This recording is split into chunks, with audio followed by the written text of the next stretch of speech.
We're back. Our guest is Rabbi Boaz Bardea. He is the rabbi of Congregation B'nai Levi in Brooklyn, Rosh Kola for Rabbanot. He studied in Rabbi David Feinstein. He got smicha from me. Actually, also went to the Mir Yeshiva. We're getting to as many of your phone calls as we can. We're getting to a lot of your emails as well. So keep on coming. Please try to be succinct and to the point. Let me read one email before we get to our phone calls. Mora writes, I'm not Syrian, but I believe if somebody wants to be a true convert without any ulterior motive, he can join a community that does not have the ban. He'll be able to keep all the mitzvot to marry somebody Jewish but not Syrian. Any comments? Well, she said she should go to different community. Yeah. In other words, you don't have to just be part of the Syrian community. This is a good advice. Okay, we have a blazing board. Let's go to Chezi in Sheepshead Bay. Thank you for waiting. Your question, our guest. Go ahead. First of all, I want to say something. I have in front of me the document. It says, have solemnly bound ourselves to reject and not accept converts, male or female, and or their descendants into our community. I'm very angry at you. You know why? Because my last name is Dayan. Do you know who I am descended from, mister? Don't say, hold on. You have to be respectful. Don't say Mr. He's a Rav. He's a respected Rav. Okay, you have a different opinion. But he doesn't follow the halacha. You call him a Rav? Tell me, who am I descended from? My last name is Dayan. Who am I descended from? Tell me. Moshe Dayan. No. Who are you descended from? The Dayan, very famous. This is David HaMelech, okay? And who's David HaMelech descended from? Ruth.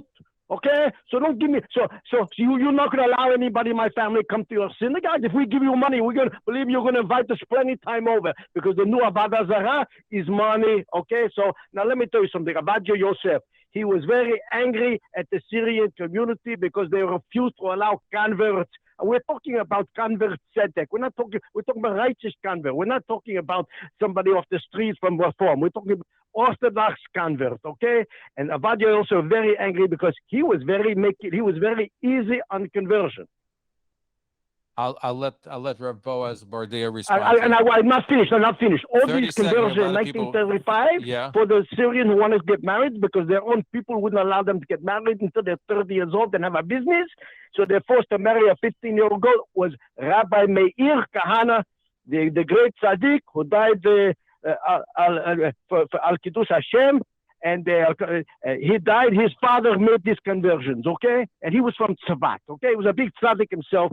He made this conversion that they're all talking about 1935, okay? So that was the origin of this whole thing. You are the bad person because... hold on. Don't say you're a bad person. You don't like his position. Argue from a position of halakha, from philosophy. Do not attack. We do not allow that on this program. I'm going to let Rabbi Boaz respond to you. And I'm cutting. Yeah, Chezi,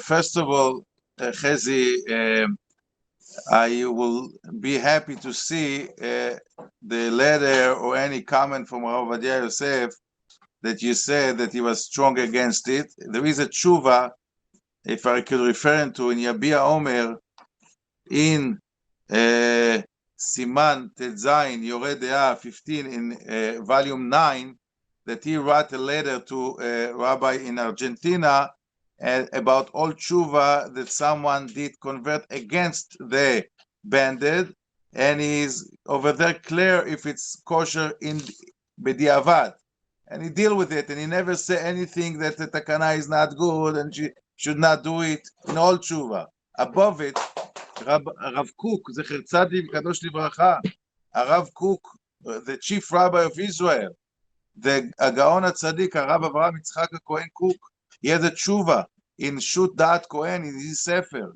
in Siman Kuf Nun Dalet, 154, that he write to Rav Seteon in Tafresh Pechet in 1928, that over there he says clearly, if I could read for you from the tshuva, that he says, Yafeh Asu, you did right.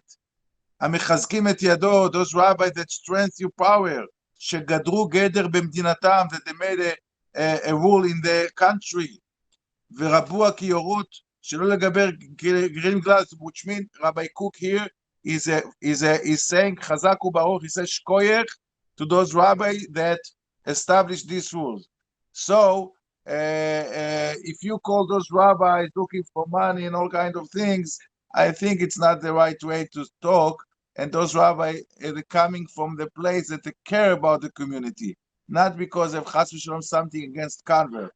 They love the convert. They're coming from a place that they want to protect the community. The question is this the right way to do so?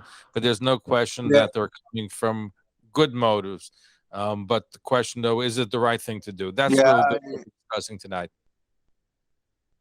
Okay, here, let's go to our next phone call. We have a lot of calls, so please be to the point, and let's be respectful. If you're not going to be respectful, we're going to hang up on you.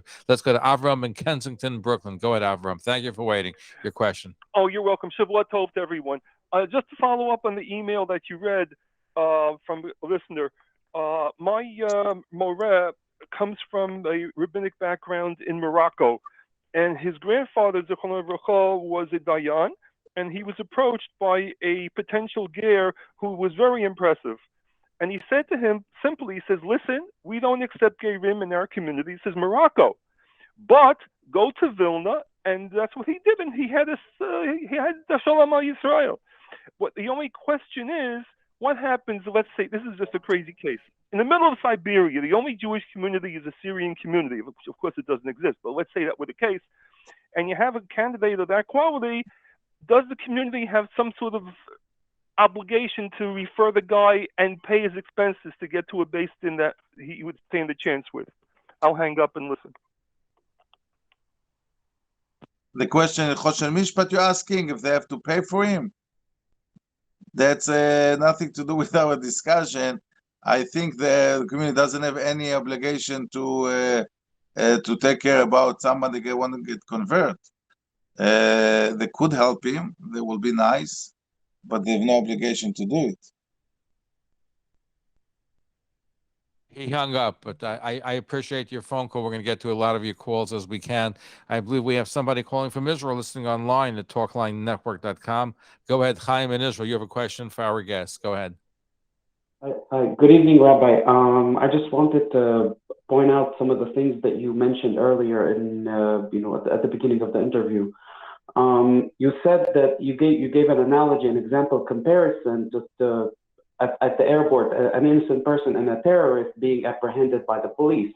Well, at the end of the apprehension, the terrorist will go to prison, and the innocent person will end up going off to his flight. So even though there's a rigorous process, the end result will be good for the good person and bad for the bad person. And we in Judaism, we have a system in place to detect and know who is a true convert, who is a true sincere convert, and who is not. And running away from the system and saying, let's ban all converts. Go ahead. Ban all converts, yes. I guess we lost that connection from Israel. But okay. You heard his question. Did you want to respond? I think they're not running out away. They want to keep safe the community. And even the guy, he will be good convert, but we don't want our kids will get, and maybe they will meet someone that will not good convert. Maybe they will intermarriage, and then they will say, okay, let him stay with not convert. I could go out with goyim.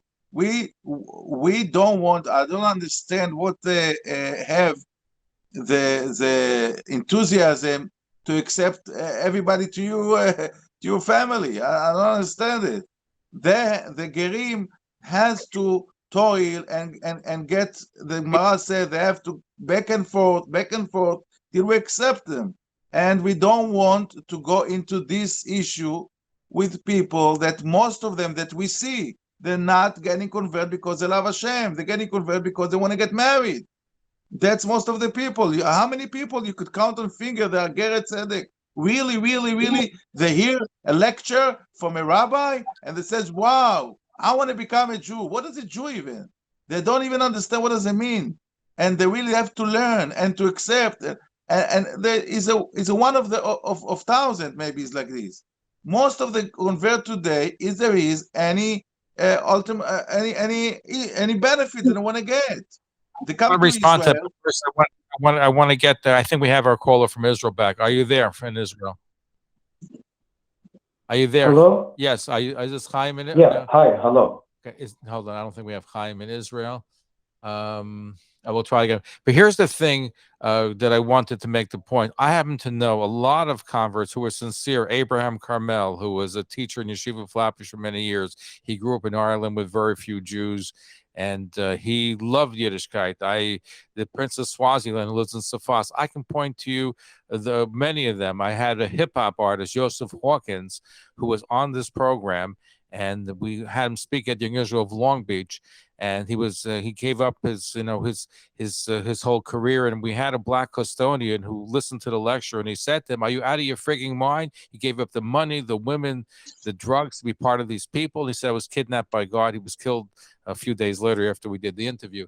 I can show you dozens of people that I know, and a lot more that is sincere, that would not be accepted by the Syrian community, that are wonderful. I said again, because we have to make sure that the not sincere will not come into our community. And if it's not good convert, he's a goy, and the children are goy. We can't play games with it. You know few people, but go to Bedin of Giyurim and see. I was involved with few Giyurim. He wants to get married. I was in a convert of a girl that she want to get married to a certain boy, and she was really tzaddik, and she did the whole process, and she really wants to become, and she loved it. But she come into it because of her husband. Now, after I came to the wedding, she wasn't covering her hair. So she says, whatever my husband will say. Now, the husband is not so religious. So they start already on the left foot. And it's not really accepting the mitzvot. And if it's not really accepting the mitzvot, they are not Jewish. And if they are not Jewish, we're talking about generation of generation. Why we should destroy the community because there is one or dozen righteous gerim that maybe will, but most of the people not getting converted because they love Hashem. They're getting converted because they're going out together with our kids, with our girls. Why we need somebody is not Jewish will go out with our girls, with our banot kedoshot, Okay, and I then tell say, you we'll get converted. Why we need to let it? Why we need to let it open? And in America, it's maybe a little different. I have a lot of calls. I'll just make it brief. Is that we have a situation where we had people were intermarried. The Gedolim a number of years ago had encouraged non-Jewish spouses of Jewish spouses to be converted. They had an active program under the auspices of the Gedolim, of the great sages that did this. There was a problem and they disbanded because the person running it got involved, with some of the women that were being converted. But the idea was, and I remember doing some programming on it, is that they were married. Let's bring them into the Jewish fold. So Rav Moshe Feinstein was asked the question. Somebody asked him, should he sit shiva if his son intermarried? And he said no, because you can't bring back the dead. Maybe there's something that could be done. So today there's a whole different way of looking at it, and a lot of good converse. But I want to take some phone calls. Let's go to Isaac in Brooklyn. Thank you for waiting, patiently waiting. Go ahead, Isaac. Hello. Yes, your question for our guest. Go ahead. Yes, I would like to speak to Rabbi Boaz. I would like to say something. I'm from the Syrian community. I was born in Syria. I'd like to the intermarriage from the Giorim, not because we don't like the girls into our community. We have to protect our girls, our boys. That's number one. You have to do. I would like to add one more thing. I was born in Aleppo, and we have Aleppo, we have Damascus. Correct? Right. Here okay. We have two places. We have Aleppo, we have Damascus. I would like to make big things, just to let you know, even the people from Aleppo, you get married only for the people from Aleppo. It means if I'm from Halab, from Aleppo, I get married only for the people from Aleppo. Only we have few cases, people got married from Damascus.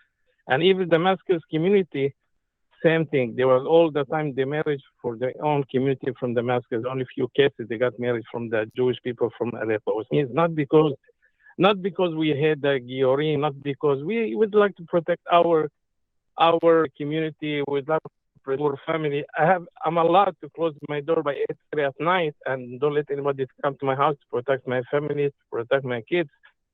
But let me ask you a question. You were from, let's say, from Aleppo for Damascus. Was it an unwritten rule or takana that didn't allow it, or just people didn't do it? No, it was no takana. It was no takana. But we already know. We have girls in our people. We have girls in our community in Aleppo. They have to get married. It means now if they go to the mosque to get married from their girls, it means our girls it will be like waiting for a long time. It means we care about our boys, we care about our girls to get married. That's number one. We keep everything in the community, not because Hazrat Shalom we don't like the community or the different communities. We all the time we make sure our community is protected. But Baruch Hashem, especially now we come into the United States, you are free. Everybody wants to get married to blue eyes, blonde hair. That's for sure. In the dream, everybody wants. Today, if you want to look for outside, you can go to different people. Hazrat Shalom, go to the goyim, pick whatever you want. But what about your girls, your daughter, your son have get married? Nobody's going to look at them. The only thing we did have to cannot. I'm not the rabbi. I'm no, you made a good point, and I appreciate you. I'm going to let Rabbi Boaz Bardea respond to you. Go ahead. Yes. Yes. Isaac, I think is right. Hold on, Isaac. Let the rabbi speak, and I'll let you quickly respond. Go ahead, Rabbi. I think Isaac is right because they have a lot of experience, and whenever you get married to not in your community, men and women. Isaac, you have to be patient. I'm going to let you respond. Go ahead, Rabbi Boaz. I'm sorry. Men and women are already different, and to make peace between men and women to live together need a lot of strength. Now you add on it, they're in different background, so you have to cover a lot of space. So that's why those communities feel that Aleppo knows Aleppo, and she knows what her husband wants, and he needs what his wife needs. And they already don't have to make rules and to talk about it because it's known. If you take different community, now what's the rules, what she saw in the house, how it's going to go. It's like by Ashkenazim, it's all the same. The Ger Hasidim will prefer in the first place to get married to Ger Hasidim and Lubavitch to Lubavitch in the first place. And therefore, the community will stay together safe and less problem of gerushin and problem of not understanding each other. It's much more safe and more and better. Anyway, thank you for your phone call. 10 seconds. You want to respond to what Rabbi Bardea said? Yeah, I'm not hear what he said first. No, he said that each community he agreed with you. But anyway, thank you for your phone call. Okay, that's thank you so much. That's it. I'm done. Yeah, thank I can say more things. 30 seconds. Problem, thank you. 30. Okay, we're going to go then. Okay, here's an email question before we break. Joseph writes, I live in the Syrian community, and most of the women who do not cover their hair, many wear pants, and you're really using a double standard. The Syrian community is not as righteous as you're portraying. That's not. There is many problems. Also, people speak lashon hara, and people not behaving doesn't mean that the rabbi should let the community fall apart. The rabbis cover the hair. The rabbi keep Torah, and the rabbi wants the community. Is that decision of the rabbis, and they know what's good for the community. It's nothing to do if the community is not keeping the Torah in what's supposed to be. Be'ezrat Hashem, they will get mitchazkim, they will start to learn, and there is a lot of shiurei Torah, and Be'ezrat Hashem, it's not double standard. Okay, if you're waiting on the line, we're going to get to you. Please be patient, and we just request when you come on the air, just be respectful. That's we just want to reiterate that. Our guest, just for a little while longer, he's in the Syrian community, as he said, wasn't born in the Syrian, but he's actually part of the Syrian community. And we're looking at conversion ban that's taking place in the community. Rabbi Boaz Bardea joined us, the Rabbi congregation, B'nai Levi in Brooklyn, Rosh Kolo for Rabbanot. We're going to be right back. Don't go away. Stay tuned. And when we come back, we continue taking your phone calls, 212-769-1925, 212-769-1925. You want to email us, zevbrenner@gmail.com. And before we get back to our guests, we're taking your phone calls at 212-769-1925, 212-769-1925. We're going to go to Dov Shurin in Israel, and want to welcome we have listeners in Indonesia as well as Latvia and Norway. So welcome to the broadcast listening online. Go ahead. Good morning to you, Dov, in Jerusalem. Good morning to you, Zev. How'd you get so good, Zev Brenner? No, we just happen to be tuning in. We've never had Norway before in Indonesia. I think it's the first time that are tuning in, so we welcome them. So thank God. Good topic. Gets them going. Everybody should be listening to this program. It's so good tonight. I feel like I'm in the way. I'm sorry. Not in the way. We get the latest news. Okay, well, the latest news. The same news as yesterday, literally. Just a day later. Let me mention my sponsor. Let me give myself a plug. I'm on the air every Monday night. I'm on the air every Monday night, Tuesday night, Wednesday night, and Thursday night. Short programs, and a Saturday night quick program. So don't forget to tune into Zev Brenner for features also brochure. Okay. I want to mention. I want to thank my overall sponsor, Quality Carpet, at a new address with a parking facility for customers only. Okay. So Quality Carpet, the king of carpeting, with a state-of-the-art showroom now, gorgeous, at 1416 38th Street between 14th and 15th Avenue in Brooklyn. And that parking facility, you just drive your car in and get in there and enjoy their amazing services to the community for over 15 years, over 20 cruising trucks serving you throughout the entire tri-state area.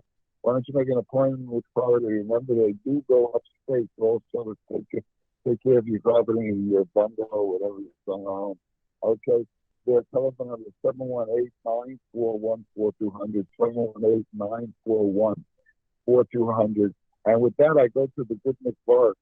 I know from the Goodness Finish, and I hope that the Goodness forgives me, but I'm going to mention that the Rebbe says, what is the union of the Chukai side?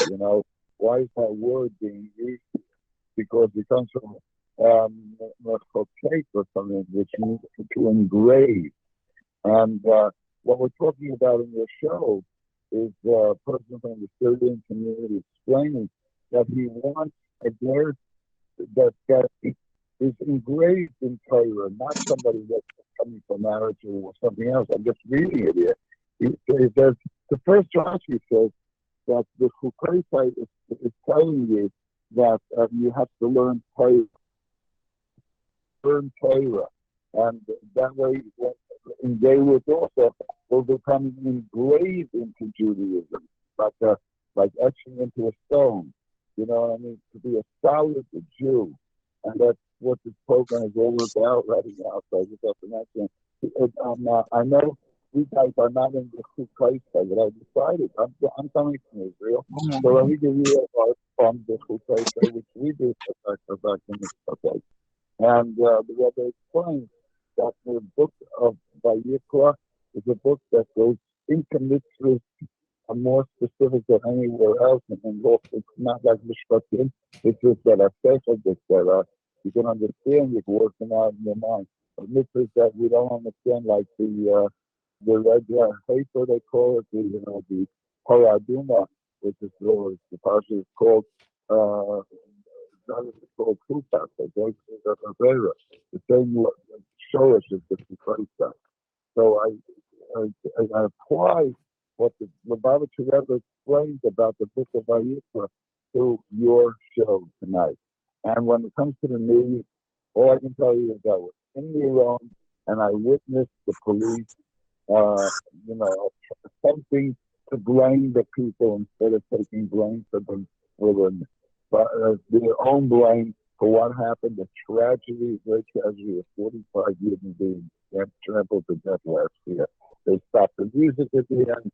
There was the Hasidim were talking about the water of the police and this and that. And it comes out that the police just love it. They want to show it's the people, it's not us. And it was an amazing experience in Iran. And the news, the government is on fooling, and no, it's not fooling. And don't need to report yet. When it finally falls, I'll be the first to tell you. Okay. Love you all. Back to Zev Brenner. It's amazing. And thank you, Dosher, in Israel. Okay, I just want to remind you, we're going to give away tickets to Modi Live, the great comedian at the Little Beach Synagogue, Sunday, May 29th at 7 p.m. Send me an email at brenner@gmail.com and saying you want tickets, to put down the headline Modi Live. We're going to give away 2 pairs of tickets tonight to Modi Live. That's a week from Sunday, a week from today at 7 p.m. Little Beach Synagogue. You can always get tickets at lidoshul.org. Limited seating available. Great comedian Modi. You want a pair of tickets? Email me, zevbrenner@gmail.com. zevbrenner@gmail.com. Okay. And you want to call us to speak to our guest, 212-769-1925. 212-769-1925. Boaz Bardea is our guest. He is the rabbi of Congregation B'nai Levi in Brooklyn, Rosh Kolo for Rabbanim, and we are taking your phone call. Let's go to Aryeh in Brooklyn, waiting for over almost an hour. So Aryeh, thank you for waiting. Your question for our guest. Go ahead. Yes, hi. It's a pleasure to speak to the rabbi. I respect this man very much. He's answering the questions very, very well and very articulately, and and I sympathize with his position. And people don't understand. Okay, this issue is blown way out of proportion. These are fledgling, precious Jewish souls that have clung to Judaism because of their insularity, because they've been subjected to living in foreign lands and persecution and all kinds of stuff. And the only way that they stay together remain Jews is by their own by looking towards each other for substance.